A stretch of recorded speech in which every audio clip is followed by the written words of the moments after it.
Insight for ഇന്നൊവേഷന്റെ NSSന്റെയും synergy എന്ന പരിപാടിയുടെ ഒരു പെർമനന്റ് അതിഥിയാണ്. UN സെക്യൂരിറ്റി കൗൺസിലിലെ പെർമനന്റ് മെമ്പർ എന്നൊക്കെ പറയുന്നത് പോലെ നിങ്ങളുടെ എല്ലാ വർഷത്തെയും ഈ ഒത്തുചേരലിൽ അതിഥിയായിട്ട് വരുന്ന ഒരാളാണ് ഞാൻ. യഥാർത്ഥത്തിൽ അതിഥിയല്ല, ഞാൻ ഇതിന്റെ ഭാഗമാണ്.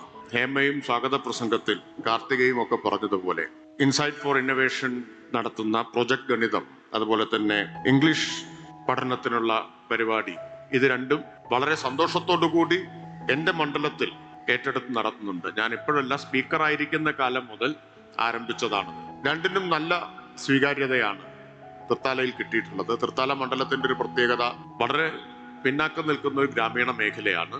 സാമൂഹികമായും സാമ്പത്തികമായിട്ടും ഒക്കെ പിന്നാക്കം നിൽക്കുന്ന കുട്ടികൾ പഠിക്കുന്ന പൊതുവിദ്യാലയങ്ങൾ ആണ് കൂടുതലുള്ളത്.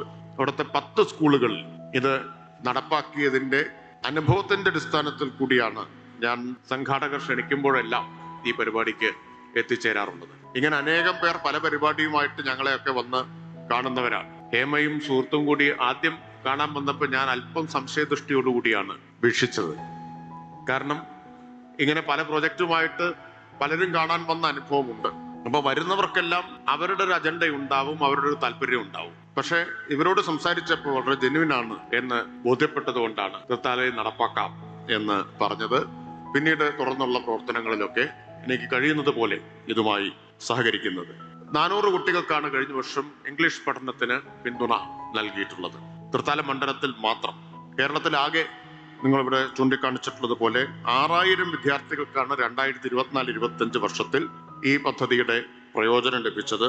അതിന്റെ സമാപനമാണ് ഇവിടെ നടക്കുന്നത്. അതോടൊപ്പം 2025-26 അധ്യയന വർഷത്തെ പദ്ധതികളുടെ ഉദ്ഘാടനവും കൂടി ഈ ചടങ്ങിൽ വെച്ച് നടക്കുന്നു എന്നത് വളരെ സന്തോഷകരമാണ്. ഇത് വളരെ സവിശേഷമായിട്ടുള്ള ഒരു പദ്ധതിയാണ്.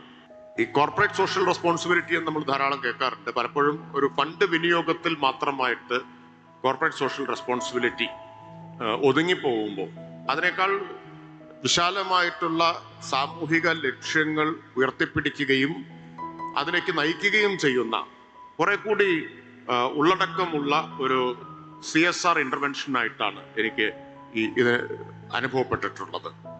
ഇപ്പോ എല്ലാ പ്രധാനപ്പെട്ട കോർപ്പറേറ്റ് ഹൗസസും ഇതുമായിട്ട് സഹകരിക്കുന്നുണ്ട്. ഇൻസൈറ്റ് ഫോർ ഇന്നൊവേഷനുമായിട്ട് സഹകരിക്കുന്നുണ്ട്. ടാറ്റ ഗ്രൂപ്പ് മുഴുവൻ ഉണ്ടെന്നാണ് ഹേമ പറഞ്ഞത്. അതുപോലെ തന്നെ മറ്റെല്ലാം ഇൻഫോസിസ് ഉണ്ട്, വിപ്രോ ഉണ്ട്. എല്ലാവരും, എല്ലാ കോർപ്പറേറ്റ് ഹൗസസും ഇതുമായിട്ട് സഹകരിക്കുന്നുണ്ട്. ഇതിന്റെ വേറൊരു പ്രത്യേകത, വോളണ്ടിയർമാരായിട്ട് ഇതിൽ പ്രവർത്തിക്കുന്നത് ഈ കോർപ്പറേറ്റ് മേഖലയിൽ പണിയെടുക്കുന്നവരാണ്, അവിടെ ജോലി ചെയ്യുന്നവരാണ് എന്നതാണ് ഇതിന്റെ പ്രത്യേകത. അപ്പോൾ ഒരു കോർപ്പറേറ്റ് സോഷ്യൽ റെസ്പോൺസിബിലിറ്റിയുടെ വളരെ മികച്ച ഒരു മാതൃകയായിട്ട് ഒരേ സമയം എംപ്ലോയേഴ്സും എംപ്ലോയീസും ഒരുമിച്ച് കൈകോർക്കുന്ന ഒരു മികച്ച മാതൃകയായിട്ടാണ് ഞാൻ ഇതിനെ കാണുന്നത്. അത് നല്ല റിസൾട്ട് ഉണ്ടാക്കുന്നു എന്നതും സന്തോഷകരമാണ്. ഇപ്പോൾ തൃത്താല പോലുള്ള ഒരു ഗ്രാമീണ മേഖലയിലൊക്കെ അത് ആളുകളിൽ ഉണ്ടാക്കിയിട്ടുള്ള ഒരു, കുട്ടികളിലും അവരുടെ രക്ഷിതാക്കളിലും ഒക്കെ ഉണ്ടാക്കിയിട്ടുള്ള മാറ്റം വളരെ വളരെ പ്രകടമാണ്.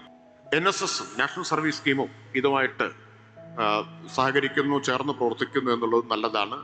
NSS വളരെ സുശക്തമായിട്ടുള്ള ഒരു സംവിധാനമാണ് കേരളത്തിലെ സ്കൂളുകളിലും കോളേജുകളിലും ഒക്കെയുള്ള.